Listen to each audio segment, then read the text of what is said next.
আমার বাসায় কাজ করে গেছে পিয়ন, সে এখন 400 কোটি টাকার মালিক। হেলিকপ্টার ছাড়া চলে না। সাবেক এমপি ও জাতীয় সংসদের হুইপ মাহবুবারা বেগম গিনি এবং তার ভাই টুটুল বঙ্গবন্ধুর ৩২ নম্বর বাড়ির কেয়ারটেকার ছিলেন। সেই সুবাদে আওয়ামী লীগ নেত্রী শেখ হাসিনার সান্নিধ্যে আসেন গিনি এবং ধীরে ধীরে শেখ হাসিনার আত্মীয় পরিচয়ে পরিচিত হন। গিনি রান্না ও পারিবারিক কাজকর্মের বিনিময়ে নানা সুযোগ সুবিধা অর্জন করেন, যা তাকে এমপি নির্বাচিত হতে সাহায্য করে। গিনি গাইবান্ধা ২ আসন থেকে আওয়ামী লীগের টিকিটে নির্বাচিত হয়ে উন্নয়নের নামে কোটি কোটি টাকার প্রকল্প কামাতে শুরু করেন।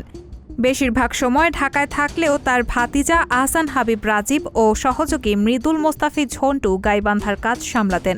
ঝন্টু গিনির হ্যান্ডব্যাগ বহন করতেন এবং কাজের দায়িত্ব নিতেন। ২০১৩ সাল থেকে গাইবান্ধা সদর উপজেলার ২২১টি সরকারি প্রাথমিক বিদ্যালয়ে নিয়োগের ক্ষেত্রে কোনো কিছু এমপির অনুমতি ছাড়া হতো না। ফলে প্রতিটি পদের বিপরীতে ৫ থেকে ৬ লাখ টাকা ঘুষ নেওয়া হতো। এর মাধ্যমে এমপির ভাতিজা রাজীব ও ঝন্টু কোটি কোটি টাকা উপার্জন করে ফেলেন। এক প্রকৌশলী জানান, রাজীব ১০০ কোটি টাকার কাজ করেছেন, যার মধ্যে উল্লেখযোগ্য হল গাইবান্ধা থেকে সুন্দরগঞ্জ পর্যন্ত বন্যা নিয়ন্ত্রিত বাঁধের কাজ। এমপি গিনি কখনো টাকা পয়সার কাছে যেতেন না, কিন্তু নিয়োগে মোটা অঙ্কের টাকা দিতে হতো তাদের।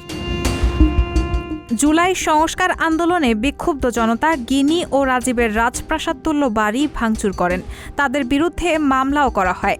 এমপির ব্যাগ বহনকারী ঝন্টু শহরে ৪ তলা বাড়ি গড়েছেন এবং ব্যাংকে কোটি টাকার এফডিআর রেখেছেন। অবশেষে এই ৩২ নম্বর বাড়ির কেয়ারটেকার থেকে এমপি গিনি সোমবার গ্রেফতার হয়েছেন। গাইবান্ধাবাসী তার অবৈধ কর্মকাণ্ডের জন্য দায় মুক্তির অপেক্ষায় রয়েছেন। রায়হানা মুন, সবার কথা।